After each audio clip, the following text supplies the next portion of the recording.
this is Sonali and you are watching a YouTube channel that is Physics, the Friction of Minds. So बच्चों, currently we are dealing with the wave optics in which we are using the wave nature of light to explain all optical phenomena, right? So and you know that the wave nature of light is given by Huygens. So we are using Huygens wave theory throughout the chapter to explain all optical phenomena. So बच्चों, in the last class we have explained the reflection. हमने reflection of light को prove किया है by using Huygens wave theory and Huygens three principles. Okay, wave front का concept हमने वहाँ पे use किया था और हमने रिफ्लेक्शन के जो दो लॉज है उसे प्रूव किया था and hence we said that the reflection has been proved by using Huygens wave theory of light. Clear? अब नेक्स्ट ऑप्टिकल फेनोमेना जो है वो है रिफ्रैक्शन. उसके बाद नेक्स्ट ऑप्टिकल फेनोमेना है पोलराइजेशन. बट रिफ्रैक्शन और पोलराइजेशन का जो ऑप्टिकल फेनोमेना है, ये जो कॉन्सेप्ट है, ये हमारे सिलेबस से रिड्यूस्ड हो चुका है because you better know because of कोविड-19 some portion of syllabus is reduced. So in that refraction and polarization has been reduced. So now in this class we are directly going to deal with the next optical phenomena and that is interference. ठीक है? So obviously this is a wave oriented phenomena. ठीक है? तो बच्चों, interference मतलब क्या होता है? तो डेली लाइफ में भी इंटरफेरेंस से वर्ड हम यूज करते हैं कि अगर कोई दो पर्सन अगर बात कर रहे होंगे और अगर तीसरा कोई जाके झांकेगा तो हम कहते हैं कि इंटरफेयर कर रहा है, राइट? कुछ इसी तरह से इंटरफेरेंस इस वर्ड को आपको वेव ऑप्टिक्स के साथ भी रिलेट करना है. ठीक है? तो इंटरफेरेंस मतलब क्या होता है कि जब भी कोई मीडियम में एक से ज़्यादा वेव्स प्रोपोगेट होती है, ट्रैवल होती है, तो वो वेव्स जो है वो इंटरफेयर होती है और उसके वजह से जो एक रिजल्टेंट आपको एक ऑप्टिकल फिनोमेना देखने मिलता है उसे कहा जाता है इंटरफेरेंस. ठीक है? सो ये साइंटिफिकली या फिर मतलब concept point of view interference मतलब क्या, ये कैसे क्रिएट होता है, टाइप्स ऑफ इंटरफेरेंस, ये सब कुछ हम आज के इस क्लास में डिस्कस करेंगे. But before that, as it's a wave oriented phenomena, as it's a wave based phenomena, so you should know everything regarding wave and wave mechanism. ठीक है? so बच्चों, हम बेसिक से स्टार्ट करेंगे और आखिरी तक की जो भी स्टोरी है इंटरफेरेंस की वो सब इस क्लास में हम डिस्कस करेंगे. Clear? So as it's a wave oriented फेनो, first of all let's discuss something basic regarding wave. ठीक है? तो आपको पता है वेव फॉर्म होना या फिर कोई भी मीडियम में से वेव प्रोपोगेट होना मतलब क्या होता है. जब भी आप कोई मीडियम को एनर्जी प्रोवाइड करते हो, सपोज ये एक मीडियम है, इसे आप वाटर मीडियम कंसिडर करो, एयर मीडियम कंसिडर करो. मीडियम बोलने के बाद it consist of a particles. अगर वाटर मीडियम होगा, कोई वाटर बॉडी होगी तो वहाँ पे वाटर पार्टिकल्स होंगे. अगर आप एयर मीडियम एटमॉस्फेयर की बात करोगे तो ऑब्वियसली वहाँ पे एयर पार्टिकल, गैस पार्टिकल्स होंगे. ठीक है? क्लियर? सो वेव का प्रोपोगेट होना या फिर वेव फॉर्म होना मतलब एग्जैक्टली क्या होता है, पहले ये समझ के लो. ठीक है? सो अगर आपके पास कोई मीडियम है, it may be water medium, it may be air medium, so obviously this medium, ये जो मीडियम है कोई भी मीडियम हो जाए, this medium consist of particles. This medium consist of particles. Now see how the waves get form. क्योंकि wave formation का mechanism अगर आपको पता होगा तो फिर आप आगे मतलब आगे जो है इंटरफेरेंस या फेनोमेना ये पढ़ने में हमें इंटरेस्ट आएगा. और अगर हमें यही पता नहीं होगा कि वेव कैसे फॉर्म होती है, तो वेव फॉर्म कैसे होती है, अगर यही पता नहीं होता तो फिर वेव का इंटरफेरेंस पढ़ने में कोई मतलब नहीं है ना. सो देखो, suppose you have any medium, so obviously that medium will consist of a number of particles. अब क्या होता है, जब भी आप कोई मीडियम को एनर्जी प्रोवाइड करते हो by any means by any energy, so what happens when you provide energy to the medium, then what happens, the particles of the medium, suppose ये mediums के particles है, ये इस तरह से मैंने शो किए. ठीक है? so when you provide energy to the medium, what happens, ये एनर्जी इस पार्टिकल को मिलेगी और उसके वजह से ये पार्टिकल, अब पार्टिकल के पास एनर्जी है तो वो स्टेबल तो रहेगा नहीं. it will start to oscillate, it will start to perform a simple harmonic motion or oscillation about it's mean position. ये उसकी मीन पोजिशन है, ये पार्टिकल अब ऐसे ऑसिलेट होने लगता है. ठीक है? Then what happens, this particle transfer its energy to the next neighbouring particle and it also starts to oscillate. So in this way क्या होता है, एनर्जी के transfer from particle to particle, और जो भी पार्टिकल को एनर्जी मिलती है it starts to oscillate like this about its mean position, that is called as a simple harmonic motion. Clear? So this is something that we call as a mechanism behind formation of wave की wave form होती है मतलब particles के जो medium है वो एक जगह से दूसरी जगह प्रोपोगेट नहीं होते हैं, है ना। हम कहते हैं कि वाटर करंट्स फॉर्म हो रहे हैं मतलब एग्जैक्टली पानी या फिर वाटर यहाँ से यहाँ मूव हो रहा है, ऐसा नहीं होता है। वेव फॉर्म हो रही है मतलब क्या हो रहा है, you are just providing energy, you are just providing energy to the medium, as the medium consists of particles। क्या होता है जब आप कोई मीडियम को एनर्जी प्रोवाइड करते हो, so that particle which gains that energy it starts to oscillate about its mean position and then it transfer its energy to the next neighboring particle, it also starts to oscillate। so यहाँ पे इस तरह का एक scenario create होता है कि medium के जो पार्टिकल्स है वो अपने मीन पोजीशन से ऑसिलेट होते हैं, ठीक है। It just oscillate about it's mean position and what transfer further is only and only energy, ठीक है। सो वेव फॉर्म हो रही है, वेव प्रोपोगेट हो रही है, इसका मतलब मीडियम के जो पार्टिकल्स है वो प्रोपोगेट नहीं होते, वो उनके मीन पोजीशन पे ही ऑसिलेट होते हैं। And what transfers is only a disturbance and that disturbance nothing but we call it as energy, ठीक है। इसे डिस्टर्बेंस भी कहा जाता है बहुत सारे रेफरेंस बुक्स में। सो ये होता है, this is the mechanism behind the formation of wave, clear.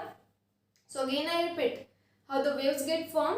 whenever you provide energy to the medium, then the particles of the medium starts to vibrate or oscillate about its mean position and only the energy get transferred from one particle to another, okay।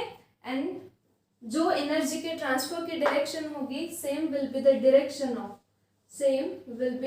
Direction of propagation of wave, okay, same will be direction of propagation of wave। so this is a scenario behind formation of wave, this is a mechanism behind the formation of wave। तो बच्चों अगर हम mechanical wave की बात करें तो mechanical waves दो types की होती है, एक कहते हो आप ट्रांसवर्स वेव, एक आप कहते हो ट्रांसवर्स वेव और दूसरी आप कहते हो लॉन्जिट्यूडिनल वेव, कोई इसे लॉन्गिट्यूडिनल वेव भी कहता है। तो फिर ये दोनों में डिफरेंस क्या है, देखो बच्चों ये सब कुछ हम 11th स्टैंडर्ड में पढ़ चुके हैं, बट पहले ये बेसिक क्लियर कर लो, एक शॉर्ट में समझाते हैं कि दोनों मैकेनिकल वेव्स है, दोनों को प्रोपोगेट होने के लिए मटेरियल मीडियम की जरूरत है। मीडियम है तो ऑब्वियसली दोनों मीडियम में पार्टिकल्स है, क्लियर। ट्रांसवर्स वेव्स में क्या होता है, when you provide energy to the medium, suppose ये मीडियम के पार्टिकल्स है, ये भी क्या है मीडियम के पार्टिकल्स है, ठीक है। So what is the basic difference between transverse and longitudinal wave, ये क्लियर कर लो। बेसिक मैकेनिज्म अगर आपको समझ में आ गया तो सपोज इस मीडियम को हमने क्या की, एनर्जी प्रोवाइड की।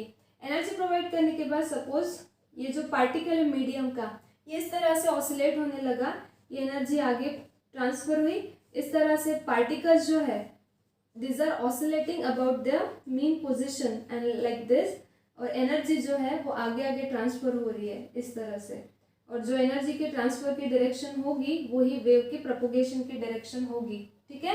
तो आप यहाँ पे देख सकते हो कि पार्टिकल के ऑसिलेशन की डायरेक्शन और वेव के प्रोपोगेशन की डायरेक्शन ये एग्जैक्ट परपेंडिकुलर है, ठीक है। इस डायरेक्शन में वेव प्रोपोगेट हो रही है और इस डायरेक्शन में आपका जो पार्टिकल है वो oscillate हो रहा है, so such kind of wave is called as a transverse wave, clear। then what happens in case of a longitudinal wave, so when you provide energy to the medium, okay, then what happens, see ये जो particle है medium का, ये energy absorb करेगा and now again it will start to oscillate about its mean position, but now the state of oscillation is like this, अब ये इस तरह से oscillate होगा, फिर ये energy इसे provide करेगा नेक्स्ट नेबरिंग पार्टिकल को, ये भी इस तरह से ऑसिलेट होगा, ये इस तरह से एनर्जी आगे ट्रांसफर होती जाएगी और इस तरह से पार्टिकल्स जो है वो ऑसिलेट होते जाएंगे। तो यहाँ पे आप देख सकते हो कि ये है आपके एनर्जी के ट्रांसफर की डायरेक्शन, मतलब ही वेव के प्रोपगेशन की डायरेक्शन।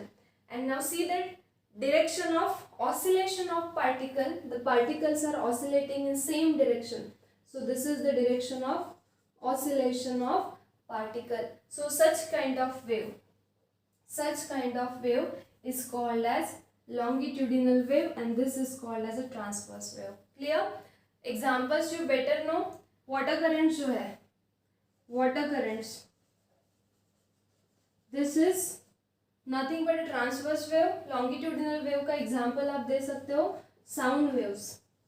साउंड वेव जो है वो कौन सी होती है, लॉन्गिट्यूडिनल वेव। अगेन इस चैप्टर में हम वेव ऑप्टिक्स मीन्स लाइट की स्टडी कर रहे हैं। सो लाइट जो है जिसे आप इलेक्ट्रोमैग्नेटिक वेव कहते हो, it is also transverse in nature. Clear. So ये जो बेसिक डिफरेंस है ट्रांसवर्स वेव और लॉन्जिट्यूडिनल वेव के बीच का, आई होप ये आपको समझ में आया होगा। और मैकेनिज्म क्या होता है, वेव कैसे फॉर्म होती है, ये भी आपको समझ में आया होगा। अब अगर आप ट्रांसवर्स वेव की बात कर रहे हो, ठीक है, तो देखो diagrammatical representation. Transverse wave propagate like this, ठीक है। So transverse wave consist of alternate, this is called as crest and this is called as trough. Okay, again this is called as crest and ये जो आगे होगा this is called as trough, ठीक है। तो ये बेसिक चीजें बिल्कुल आपको पता होनी चाहिए। इसे हम कहते हैं, ये जो है maximum displacement, this is called as amplitude of wave, this is called as amplitude of wave. उसके बाद यहाँ से यहाँ तक का ये जो डिस्टेंस है this we called as a wavelength lambda, ठीक है। ये सब कुछ बेसिक आपने 11th में कहीं तो भी पढ़ा है, but we are dealing with a wave, right. So you should know everything basic regarding wave. तो आज का ये लेक्चर हमारा बेसिक डिस्कस करने में ही जाएगा, बट अगर आपका बेसिक क्लियर हो गया तो फिर आपको आगे का इंटरफेरेंस समझ में आएगा, ठीक है। सो ये हो गई transverse wave which consist of alternate crest and trough, okay. This is the maximum displacement of a particle from its mean position. This we call as amplitude. This is called as a wavelength of a wave. Clear? और एक amplitude, और आपको पता है हर wave की intensity होती है। जैसे कि अगर लाइट बहुत ब्राइट होगा तो हम कहते हैं कि लाइट की इंटेंसिटी ज़्यादा है, लाइट अगर डीम होगा तो हम कहते हैं उसकी इंटेंसिटी कम है। तो इंटेंसिटी ये एम्पलीट्यूड पे डिपेंडेंट होती है। जितना एम्पलीट्यूड ज़्यादा होगा उतनी इंटेंसिटी ज़्यादा होगी। So this is the relation between intensity and amplitude. Intensity is directly proportional to square of amplitude. Okay? जितना एम्पलीट्यूड ज़्यादा होगा उतना पार्टिकल ज़्यादा डिस्प्लेस होगा उसकी मीन पोजीशन से, उतनी ही इंटेंसिटी ज़्यादा होगी। फिर अगर लाइट है तो उसका ब्राइटनेस उतना ही ज़्यादा होगा, अगर साउंड है तो साउंड की इंटेंसिटी भी उतनी ही लाउड होगी। क्लियर। अब बात करते हैं लॉन्गिट्यूडिनल वेव की। So longitudinal wave consist of alternate compression and rarefaction. Here crest and trough, here it consists of alternate compression. ये देखो, ये जो है जहाँ पे मीडियम के पार्टिकल्स बहुत पास होते हैं, so this is called as compression. This is called as compression, and then this is the region where the particles of the mediums are widely dispersed, so this is called as rarefaction. Okay, again rarefaction is replaced by compression and again rarefaction. तो ये ऐसी cycle होती है, ठीक है। सो this is kind of representation of longitudinal wave, this is a representation of transverse wave. Okay, so transverse wave consist of alternate crest and trough, longitudinal wave consists of alternate compression and rarefaction. Okay, so I hope you got it. Okay, now come back to the main point, that is interference.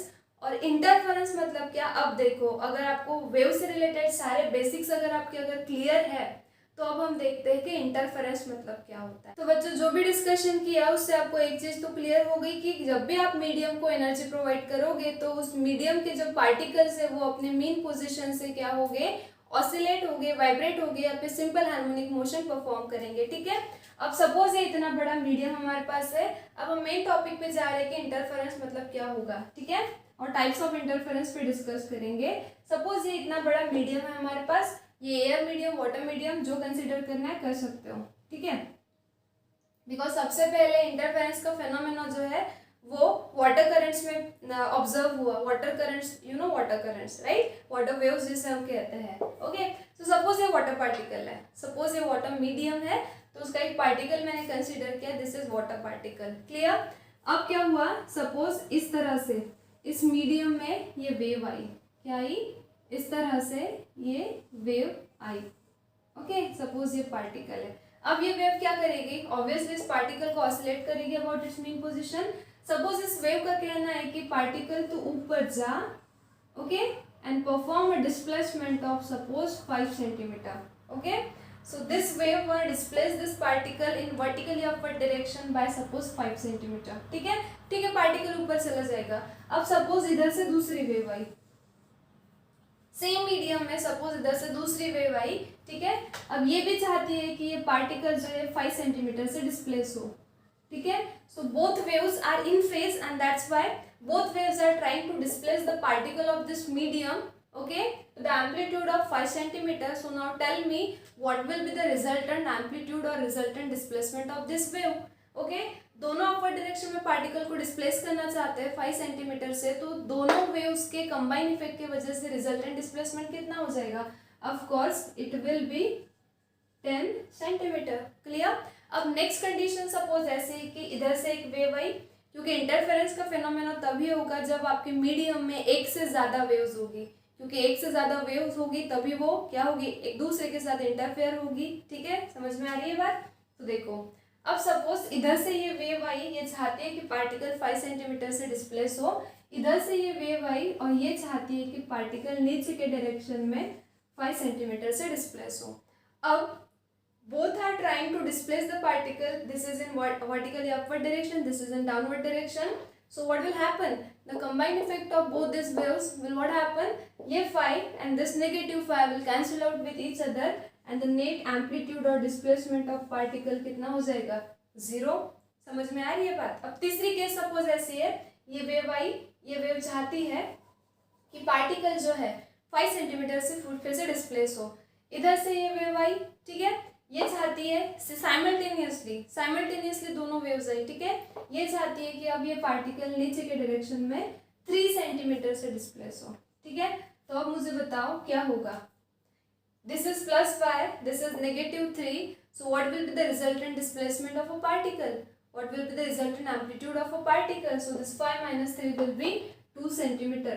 So 2 centimetre तो resultant displacement या फिर amplitude हो गया, but ये कौन से direction में होगा? सो ऑब्वियसली ये कौन से डायरेक्शन में होगा?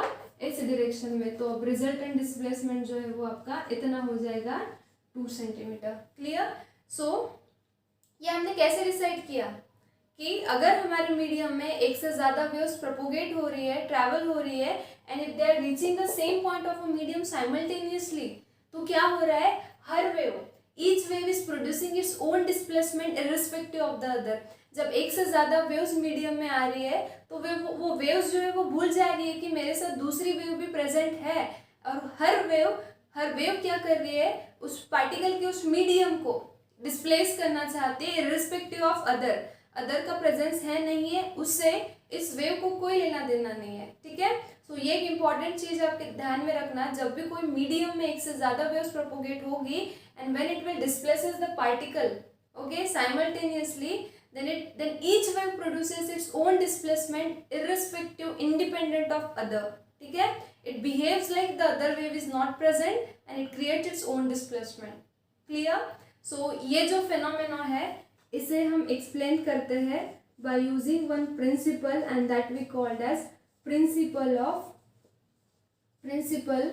of superposition of waves. ठीक है, जो आपने 11th स्टैंडर्ड में पढ़ा है, principle of superposition of waves. So what is the statement? The statement is if two or more waves, okay, this is the very first condition, that if two or more waves which are traveling through this medium arrives at this point of medium simultaneously, this word is very important, okay, simultaneously, then what will happen? Then each wave will behave like I am the only which is present in the medium, okay. So each wave will produces its own displacement independent of other wave. Clear? So her wave अपना displacement करेगी, किसका? Particle का displacement करेगी खुद के presence की वजह से, and so the resultant displacement of this particle is nothing but equals to the vector sum of displacement produced by all the waves. So suppose इस wave ने displacement किया है पार्टिकल का y1, इसने किया है y2, तो अब जो रिजल्टेंट डिस्प्लेसमेंट होगा पार्टिकल का, let this B denoted by y, and it is nothing but vector sum of displacement produced by all waves. So this will be equals to y1 plus y2. और करके मैंने कहा था कि अगर ये वेव इस पार्टिकल को 5 सेंटीमीटर से ऊपर डिस्प्लेस करना चाहती है और ये भी वेव 5 सेंटीमीटर से ऊपर डिस्प्लेस करना चाहती है, तो 5 + 5 कितना हो जाएगा? 10. करके मैंने पहले 10 कहा था, ये वेव अगर 5 सेंटीमीटर से ऊपर और ये वेव अगर 5 सेंटीमीटर से नीचे डिस्प्लेस करना चाहती है तो ऊपर और नीचे मतलब 5 - 5 कितना हो जाएगा 0। क्लियर। सो ये हमने ऐसे ही नहीं कहा था, वहाँ पे हमने क्या यूज़ किया था, प्रिंसिपल ऑफ सुपरपोजिशन। और अब जो आपका ये इंटरफेरेंस है, मतलब यहाँ पे क्या हो रहा है, जब भी कोई दो या दो से ज़्यादा वेव्स, अगर दो से ज़्यादा 3 वेव्स होगी तो यहाँ पे y1 + y2 + y3 आएगा। अगर n नंबर ऑफ वेव्स होगी तो y1 + y2 + y3 + up to so on yn आएगा। क्लियर।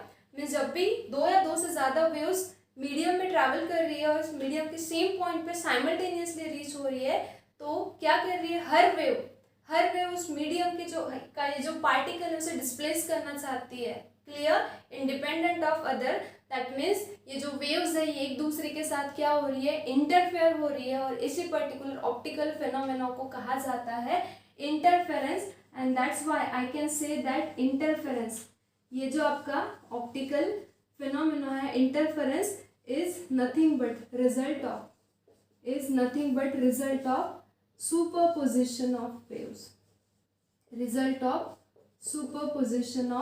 वेव्स, ठीक है।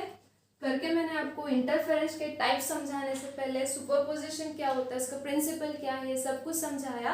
क्योंकि प्रिंसिपल ऑफ सुपरपोजिशन ऑब्वे होगा तभी वेव्स क्या होगी, एक दूसरे के साथ इंटरफेयर होगी और तभी आपको इंटरफेरेंस का फिनोमेना मिलेगा। तो बच्चों एक बात आपको समझ में आ गई कि इंटरफेरेंस कब होता है, जब भी दो या दो से ज़्यादा वेव्स मीडियम में प्रोपोगेट होगी, ट्रैवल होगी और मीडियम के सेम पॉइंट पे या पार्टिकल पे साइमल्टेनियसली रीच होगी। ठीक है। तो वो वेव्स एक दूसरे के साथ इंटरफेयर होगी और जिस पार्टिकल पे रीच हुई है उस पार्टिकल को वो डिस्प्लेस करेगी इंडिपेंडेंट ऑफ अदर, और तभी उनकी इंटरफेरेंस की वजह से जो एक ऑप्टिकल फिनोमेना हमको मिलेगा, that we called as a interference. Clear. So as I told you that there are two types of interference, constructive and destructive, and it purely depends upon the phase difference कि जो दो waves interfere हो रही है whether they are in phase or out of phase with each other. So just for the sake of that, just अगर हम इसे diagrammatically explain करें तो शायद चीज़ें ज़्यादा ठीक तरह से विजुअलाइज होगी। ठीक है। तो just for the sake of understanding okay we will consider a transverse wave. कौन सी वेव को हम इंटरफेयर कर रहे हैं, ट्रांसवर्स वेव। ये जो इंटरफेरेंस का पैटर्न है सबसे पहले वाटर करंट्स में पाया गया, वाटर वेव्स में, and you know that water waves are transverse in nature. ठीक है। So suppose you have a water waves that is nothing but a transverse wave. So let's see कि दो transverse waves जब interfere होगी, so depends whether they are in phase और out of phase. Now let's see the types of interference. ठीक है। सो यहाँ पे इस तरह से मैंने ये ऑलरेडी ड्रॉ करके रखा है सो दैट हमारा जो टाइम है वो सेव हो। तो आपको पता है कि हम ट्रांसवर्स वेव को डायग्रामेटिकली कैसे रिप्रेजेंट करते हैं। ठीक है। ये है ओरिजिन ओ। ठीक है। सपोज यहाँ से जो वेव है इसका जो मैक्सिमम डिस्प्लेसमेंट है, this is +a, this is -a, this is maximum displacement in positive sense, this is maximum displacement in negative sense. ठीक है। सो अब जो आपकी वेव ड्रॉ होगी, see it will be like this. Okay. So this is your transverse wave. So suppose this is the first transverse wave which is traveling through a medium. Clear? और ये जो है ये इसका maximum displacement है जिसे हम कहते हैं amplitude. So this is maximum displacement in negative sense that we call as a amplitude. ये आपने नहीं भी शो किया तो कोई प्रॉब्लम नहीं है। ठीक है। इस तरह से this is -a. Now suppose this is second transverse wave which is propagating through a medium. Okay. So ये भी हो गया इसका origin. This is plus positive. This is -a. Okay. So now अब देखो इसका ये जो wave है, suppose this wave is also propagating like this. Okay. So can you see here? This is amplitude in positive sense. This is maximum displacement that we call as amplitude in negative sense. So suppose हमारे पास ऐसे दो transverse waves है which are propagating through the same medium, okay, and arrive at one particular point of a medium simultaneously. So what will happen when these two waves will arrive at a point of medium simultaneously? You can see here these two waves are in phase with each other. In phase मतलब देखो इसका crest और इसका crest, इसका ये trough और इसका ये ट्रफ एक दूसरे पे ओवरलैप हो रहे हैं। अब इसे आपको इमेजिन करना है कि ये दो ट्रांसवर्स वेव्स एक मीडियम से प्रोपोगेट हो रही है which are reaching the point of medium simultaneously and when they reach and when they arrive at a point of medium simultaneously, just check it out whether they are in phase or out of phase. अब in phase कब होगी? When crest will overlap with the crest, trough will overlap with the trough. So the same thing is happening here, that when these two transverse waves are propagating through a medium and arrive at a point of medium simultaneously, you can see here the crest of one is coinciding with the crest of other, trough of one is coinciding with the trough of other. So what will happen? The resultant displacement at that point according to the principle of superposition, resultant displacement क्या हो जाएगा? y1 plus y2, y1 है आपका a, y2 भी है आपका a, so a plus a कितना हो जाएगा? twice of a, मतलब इन दो वेव्स के इंटरफेरेंस की वजह से जो आपको रिजल्टेंट वेव मिलेगी उसका एम्पलीट्यूड कितना होगा? twice of वेव, मतलब इंडिविजुअल वेव्स का जितना एम्पलीट्यूड है उससे डबल एम्पलीट्यूड आपको मिलेगा. So see the diagram will be like this. Okay, so ये इस तरह से आपको वेव मिलेगी यहाँ पे.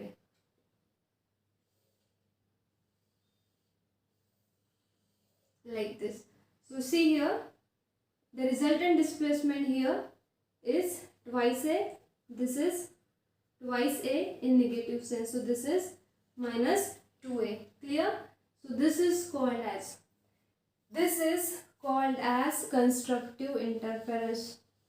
This is called as constructive interference.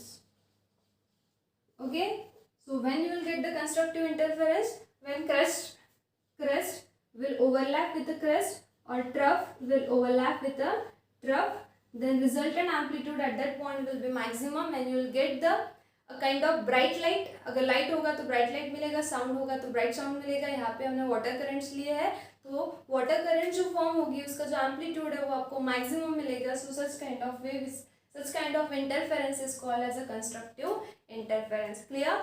अब ये जो है सपोज एक वेव कंप्लीट हो रही है टी टाइम में, सो ये हो जाएगा t/2.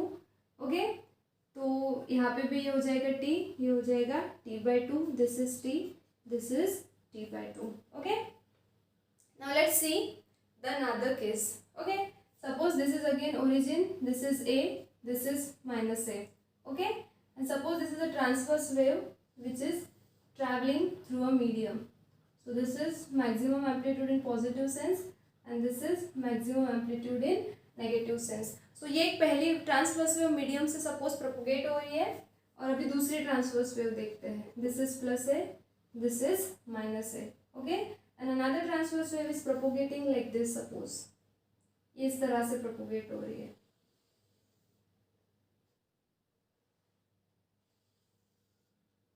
Okay, like this. So as usual this is t, this will be t/2.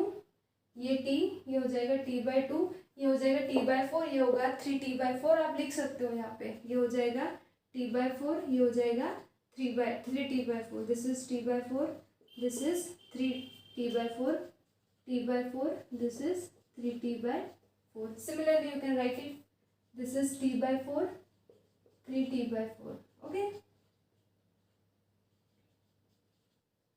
so now see here what is happening. Again these are the two transverse waves which are propagating through a medium, arrive at a point of medium simultaneously, but when they arrive at a point of medium simultaneously, see the crest of one, ये this is crest. okay, ये जो है ये क्या है? Trough. ये इसका crest, ये इसका ट्रफ. तो जब ये दो वेव्स इंटरफेयर हो रही है, जब ये दो वेव्स मीडियम के पॉइंट पे साइमल्टेनियसली अराइव हो रही है, जब ये इंटरफेयर हो रही है तो कंडीशन देखो क्या है. Now crest of one is coinciding with the trough of other, or else trough of one is getting coinciding with the crest of other. तो ऐसे केस में रिजल्टेंट एम्पलीट्यूड कितना होगा पार्टिकल का? तो ये देखो ये +a है और ये -a है. अगर हम प्रिंसिपल ऑफ सुपरपोजिशन भी लगाए, सो y = y1 + y2. सो y = ये देखो यहाँ पे this is +a and for the same time interval this is -a. So +a - a will be equals to how much? 0. यहाँ पे भी आप लगा लो, ये हो गया आपका -a, ये हो गया आपका +a. ठीक है, ये हो गया +a, ये हो गया -a. तो -a +a फिर से कितना होना है? 0 ही है. मतलब रिजल्टेंट डिस्प्लेसमेंट जो है पार्टिकल का वो कितना है? 0 है. तो तो क्या होगा, पार्टिकल का अगर रिजल्टेंट डिस्प्लेसमेंट इज 0 है तो पार्टिकल डिस्प्लेस ही नहीं होगा, सो उसके मेन पोजीशन पे ही रहेगा। तो ये टाइम है t, ये टाइम है आपका t/2, this is t/4 and this is 3t/4. So the particle will remain as it is about its mean position because the resultant displacement is 0. And why it is 0? Because when the two waves are interfering with each other, crest of one is getting coinciding with the trough of other, or trough of one is getting coinciding with the crest of other. Okay, so यहाँ पे crest जो है वो trough के साथ overlap हो रहा है, या फिर trough जो है और वो crest के साथ overlap हो रहा है। तो ऐसे केस में रिजल्टेंट एम्पलीट्यूड कितना है, 0 है। और मैंने आपको एम्पलीट्यूड और इंटेंसिटी का रिलेशन बताया है, that intensity is proportional to square of amplitude. तो जितना एम्पलीट्यूड ज़्यादा होगा उतनी इंटेंसिटी ज़्यादा होगी। अगर एम्पलीट्यूड 0 है तो इंटेंसिटी भी कितनी हो जाएगी, 0 हो जाएगी। अब पार्टिकल ऑसिलेट ही नहीं हो रहा है तो ऑब्वियसली लाइट होगा तो क्या हो जाएगा, लाइट, कोई लाइट ही नहीं रहेगा मतलब डार्कनेस रहेगा। क्लियर, साउंड होगा तो साउंड आपको सुनाई नहीं देगा, मतलब इंटेंसिटी कितनी है, 0. So such kind of interference, this is called as destructive interference. This is called as destructive interference. So यहाँ पे क्या हो रहा है, जो दो waves interfere हो रही है, those two waves are in phase with each other. In phase with each other, and in phase means what? Crest of one is getting coinciding with the crest of other, or trough of one is getting coinciding with the trough of other. But here what is happening, the two waves which are arriving at a point of medium simultaneously and which are interfering, these are out of phase with each other. These are what?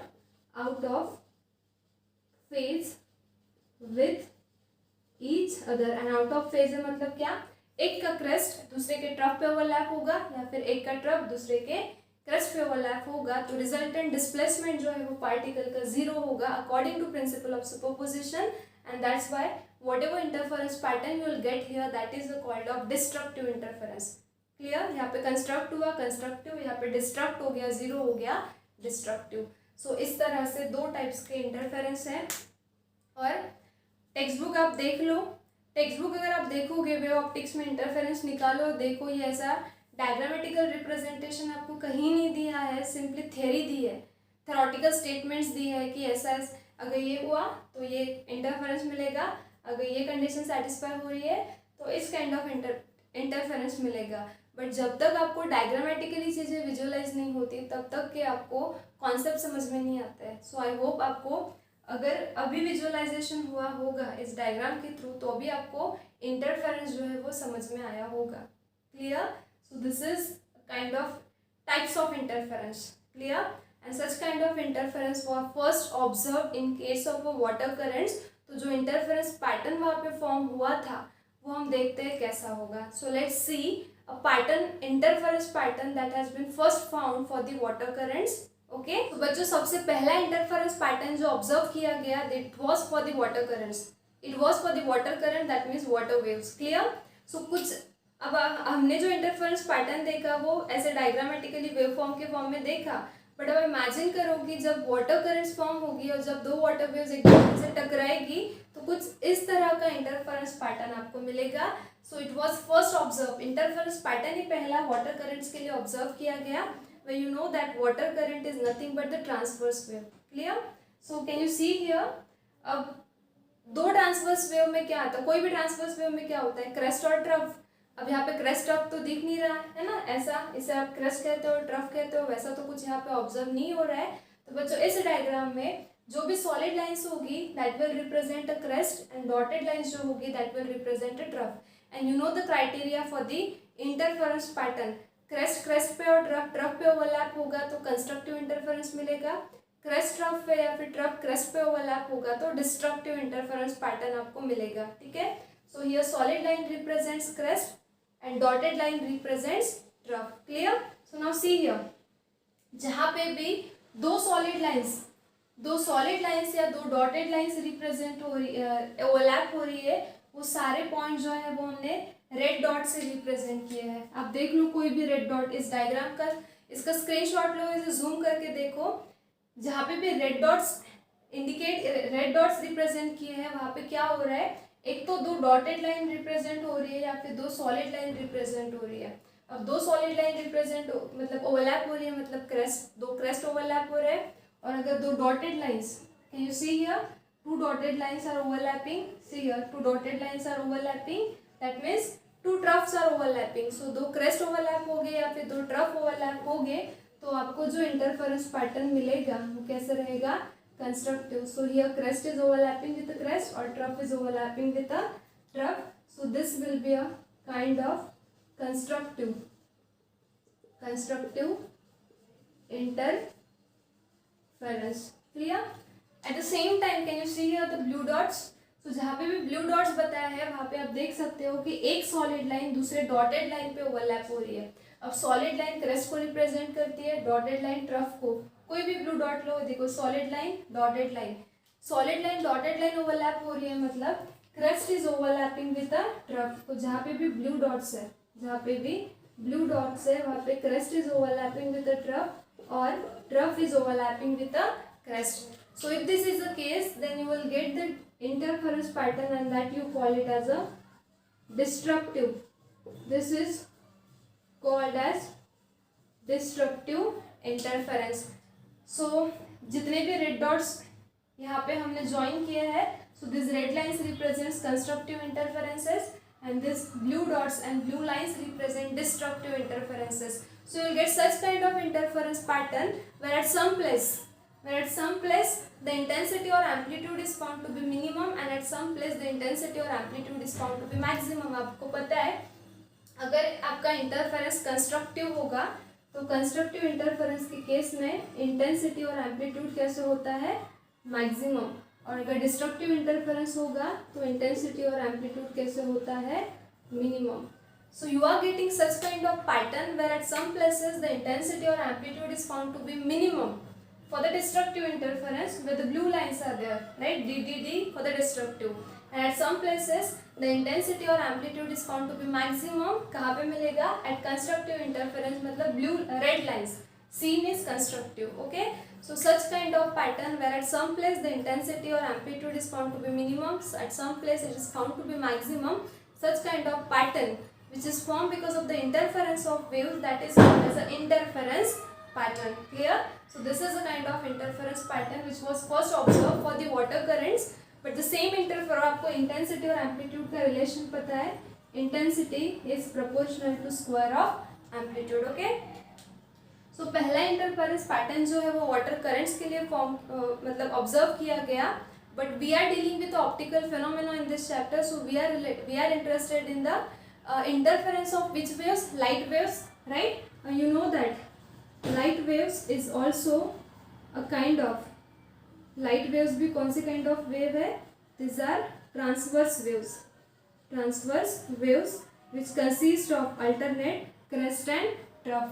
So interference, पहला optical interference for the light waves was observed by a scientist, the name of that scientist is Thomas Youngs in 1801। पहले तो water currents के लिए ही ऐसा pattern मिला जिसे हमने कहा इंटरफेरेंस पैटर्न, बट इस चैप्टर में हम ऑप्टिकल फिनोमेना डिस्कस कर रहे हैं and that is one of the optical phenomena is interference.